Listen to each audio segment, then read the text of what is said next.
किसान भाइयों, प्याज की खेती में ख़ास तौर पर जो स्टार्टिंग का जो समय होता है, भूमि की तैयारी का समय और जो रोपाई का जो विधि होता है, वहीं पर विशेष रूप से ध्यान देना होता है। सही विधि से बुआई करना होता है और बहुत सारी सावधानी रखना होता है प्याज की रोपाई करते समय।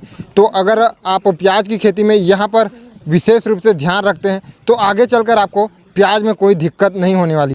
तो आज की इस वीडियो में किसान भाइयों, हमारे साथ एक युवा फार्मर जुड़ने वाला है जो कि भूमि की तैयारी किस तरीके से करना है प्याज की खेती में और रोपाई किस तरीके से करना है और रोपाई करते समय खाद की मात्रा कितनी रखनी है और क्या क्या सावधानी हमको रखना चाहिए, उसके बारे में A to Z डिटेल देने वाला है।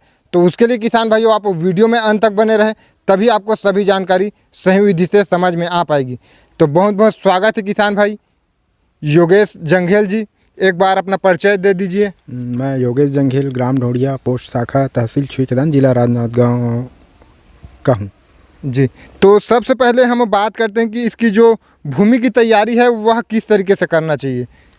आपको पहले 2 से 3 बार जुताई करवाना पड़ेगा, फिर रोटोवेटर से ज़मीन को, मिट्टी को भुरभुरा करना पड़ता है और इस तरीके से आपको बेड तैयार करना पड़ेगा। 10 बाई 10 का एक बेड बना सकते हैं, या फिर आपको ज़्यादा बड़ा करना है तो 20 बाई 20 का बेड बना सकते हैं। बेड पूरे एक ही लेवल का होना चाहिए कि पानी का ठहराव एक साथ सभी जगह एक ही स्तर में होना चाहिए। अच्छी तरीके से समतल होना चाहिए, भूमि अच्छी तरह से समतल होना चाहिए। जी हाँ। और ये जो क्यारी बनाना बहुत ही ज़रूरी होता है या फिर? हाँ, क्यारी बनाना ज़रूरी है क्योंकि पानी का जो समतल है, समतल रहेगा और क्यारी छोटा रहेगा तो बराबर एक ही जगह नहीं ठहरेगा। ऊपर नीचे, जैसे अब क्यारी बड़ा बनाते हैं तो पानी का ठहराव ऊपर नीचे होगा, उससे नुकसान होगा। तो आप 10 बाई 10 का जो क्यारी है वह सही है? हाँ, 10 बाई 10 का क्यारी सही है। अब 10 बाई 20 का कर सकते हैं, लेकिन भूमि आपका समतल होना चाहिए। पानी का ठहराव ज़्यादा नहीं होना चाहिए, एक लेवल पर होना चाहिए। एक लेवल पर होना चाहिए जी। उसके बाद आप पानी डाल देते हैं उसमें? हाँ, उसके बाद आपको स्प्रिंकलर से खेत को नमी करने के लिए पानी डालना पड़ता है। पानी लगभग 2 इंच 3 इंच का आपके खेत में पानी होना चाहिए। उसके बाद आप फिर प्याज का जो थरा है वो लगा सकते हैं। तो आपने जो प्याज नर्सरी है वह घर पर ही तैयार किया है या फिर बाहर से मार्केट से लिया है? घर पर भी तैयार कर सकते हैं। आपके पास अगर है, सुविधा है प्याज थरा तैयार करने का, तो घर पर ही तैयार कर सकते हैं, या फिर अन्यथा आप मार्केट से जाके ला सकते हैं। मार्केट में भी कम दाम में आपको नर्सरी से पौधा मिल जाता है।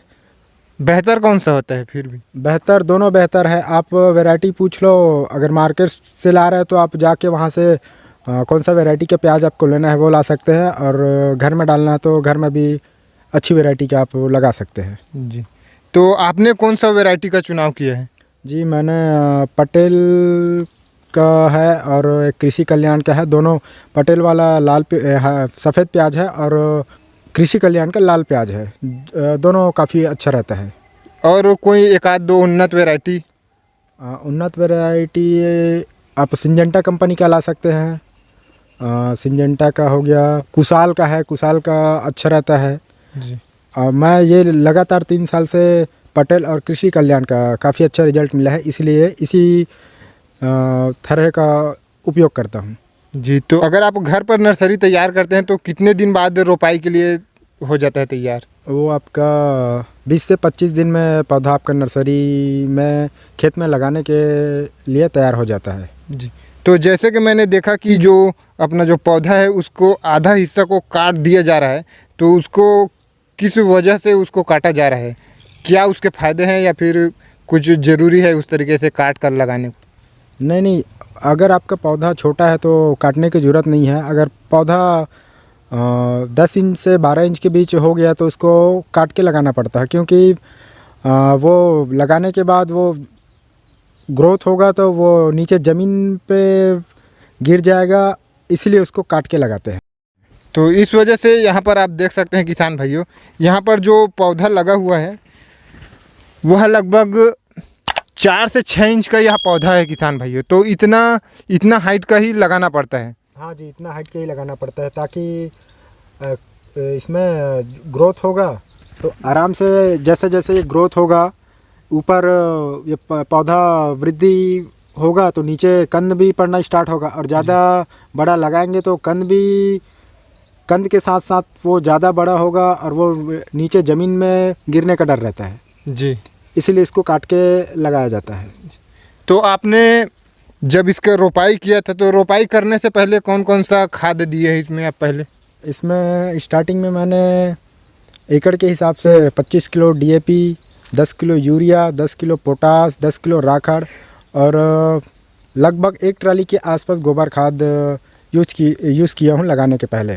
तो उतना अब खाद डालने के बाद आपने उसमें सिंचाई कर रोपाई कर दी है?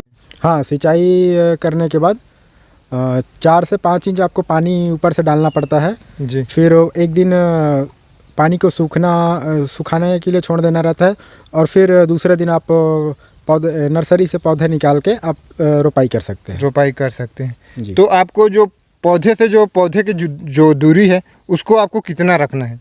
वो आपको 6 से 8 इंच के दूरी में लगाना रहता है ताकि आपका नीचे जो कंद है वो काफ़ी ज़्यादा बड़ा आना चाहिए। जी 8 से 6 इंच की दूरी में लगाना चाहिए। अगर आप उससे कम कर देते हैं तो आपको जो कंद है उसका साइज आपको छोटा मिल सकता है। हाँ, उसको जगह मिलना चाहिए और खाद जो हम खाद डालते हैं वो खाद अवशोषित करने के लिए उसको जगह होना चाहिए, इसीलिए 8 से 6 इंच रखना चाहिए। जी। तो आपने जब रोपाई कर दिए हैं उसके बाद जैसे कि आप देख सकते हैं कि रोपाई करने के बाद कितना सेकंड जो सिंचाई है वह कितने दिन में करना पड़ता है? हाँ जी, सेकंड सिंचाई आपको 4 से 5 दिन में देना रहता है ताकि जो पौधा आप लगाया है वो जो जड़ है जर्मिनेशन होने के लिए, जड़ मजबूत करने के लिए 4 से 5 दिन में एक बार पानी डालना रहता है। जी। तो बहुत बहुत धन्यवाद किसान भाई, आपने बहुत ही बेहतरीन जानकारी दी है। उम्मीद है कि यह जानकारी सभी किसान भाइयों को बहुत ही पसंद आई हो। अगर वीडियो अच्छा लगे तो एक लाइक कर दे और ज़्यादा से ज़्यादा किसान भाइयों तक शेयर करें और इसी तरीके का आगे भी खेती किसानी के बारे में नई और सही जानकारी जानने के लिए नीचे दिए लाल बटन पर क्लिक कर चैनल को सब्सक्राइब करने के साथ साथ नोटिफिकेशन बेल को दबाकर ऑल पर भी क्लिक कर ले ताकि आगे आने वाली नई जानकारी का जो नोटिफिकेशन है वह आप तक पहुँच सके। तो बस किसान भाइयों, मिलते हैं अगले वीडियो में इसी तरीके का एक और नई जानकारी के साथ। तब तक के लिए जय जवान जय किसान।